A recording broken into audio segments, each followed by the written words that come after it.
ప్రత్యేకత? సో ఏ పర్పస్‌లో తీసుకొస్తున్నారు ఇట్లా? ఇప్పుడు మనం డిస్కస్ చేస్తున్న ఈ ప్రాజెక్ట్ బృందావనం అని, ఇది ఒక 5 స్టార్ అపార్ట్మెంట్ సూట్ రూమ్స్ అనమాట. సో విత్ ఫర్నిచర్తో మనం ఒక స్టూడియో అపార్ట్మెంట్ మనం యూనిట్ సేల్ చేస్తున్నాం. 1 BHK అండ్ 2 BHK. సో దీంట్లో ఒక హాలు, బెడ్రూము విత్ చిన్న ప్యాంట్రీ, అటాచ్ వాష్రూమ్తో పాటు 1 BHK. 2 BHK అయితే 2 బెడ్రూమ్స్, ఒక అటాచ్ బాత్రూమ్, ఒక కామన్ టాయిలెట్, హాలు అండ్ ఒక చిన్న ప్యాంట్రీ బాల్కనీతో విత్ లగ్జరీ ఫెసిలిటీస్తో ఒక 5 స్టార్ టైప్ ఆఫ్ హోటల్లో ఒక స్టూడియో అపార్ట్మెంట్ మనం కొత్తగా యాదాద్రి దగ్గర, ఇప్పుడు తెలంగాణ తిరుపతిగా ప్రసిద్ధిగాంచినటువంటి టెంపుల్ దగ్గర చాలా ఎక్కువ పబ్లిక్ వస్తున్నారు కాబట్టి వాళ్ళ ఫెసిలిటీస్ కోసం మనం లాంచ్ చేయడం జరిగింది అనమాట.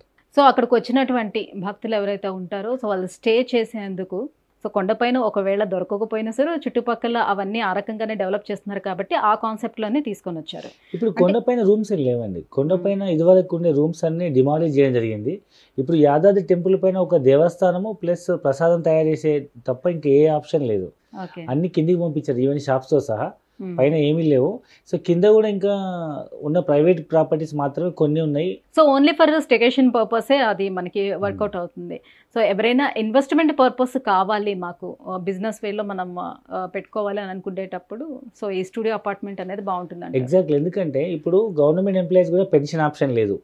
ఈవెన్ పెద్ద పెద్ద వ్యాపారస్తులు కూడా ఒక స్థాయికి పోయిన తర్వాత అసెట్స్ ఉన్నాయి కానీ మాకు ఇన్కమ్ కావాలనే వాళ్ళు చాలామంది ఉన్నారు. ఈ మధ్యకాలంలో బిజినెస్ పీపుల్ ఏదైనా కానీ బిజినెస్ని పిల్లలకు అప్పచెప్పే ముందు ఇలాంటి లిక్విడ్ ప్రాపర్టీస్ అనమాట, దీన్ని మెయింటైన్ చేయాల్సిన అవసరం లేదు, దీన్ని వేరే వాళ్ళు రెంట్కి ఇవ్వాల్సిన అవసరం లేదు. దీనికి మరి ప్రతి సంవత్సరం సున్నాలు వేయడము, రిపేర్లు చేయించడము, టూలెట్ బోర్డులు పెట్టడము, ప్రతిసారి ఖాళీ చేయించడం, చెక్ చేయించడం, ఇలాంటి zero maintenance. And it's a star hotel with all furniture. Even ప్రతి ఒక్క ఇంటికి ఉన్న ఫర్నిచర్ కూడా ఇన్సూరెన్స్ ఉంటుంది. అండ్ పూర్తిగా హోటల్ అనేది ఒక మన మన ఇల్లు ఏదైతే ఉందో వాళ్ళు మెయింటైన్ చేయడంతో పాటు దాన్ని ఒక హోటల్ లాగా మెయింటైన్ చేసి ఒక బ్రాండ్ కంపెనీ మెయింటైన్ చేసి వచ్చిన ఆదాయంలో మనకు 50% రెవెన్యూ వస్తుంది లైఫ్ లాంగ్. సో ఇప్పుడు తక్కువ రేట్ ఉంది, రేపు ఫ్యూచర్లో రేట్లు పెరుగుతాయి కదా. ఇప్పుడు ప్రజెంట్ ఆల్ ఓవర్ ఇండియాలో మీరు ఒక స్టాండర్డ్ రూమ్ తీసుకుంటే, ఒక సూట్ రూమ్ తీసుకుంటే మినిమం 300 SFT ఉంటుంది. బట్ ఇక్కడ మనం 500 SFT ఇస్తున్నాం 1 BHK. ఒక లగ్జరీ 2 బెడ్స్ సూట్ రూమ్ తీసుకుంటే అరౌండ్ 500 SFT ఉంటుంది. మనం 800 SFT ఇస్తున్నాం 2 BHK.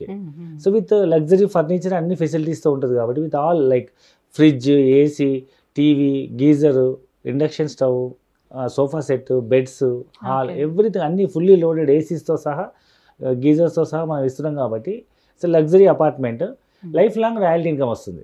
ఎంతవరకు ఇన్కమ్ వచ్చే ఛాన్స్ ఉంటుంది? అండ్ దీని మొత్తం మెయింటెనెన్స్ అంతా ఎవరు మెయింటైన్ చేస్తారు? సో మెయింటెనెన్స్ మొత్తం హోటల్ మనం కానీ లేదా థర్డ్ పార్టీ వాళ్ళు కానీ మనం మెయింటెనెన్స్కి ఇస్తాము. లైక్ మనం we are approaching so many star hotels అనమాట. సో వాళ్ళకి కానీ లేదా మన అనుభవం ఉన్న వాళ్ళకి మనం మెయింటెనెన్స్కి ఇస్తాము.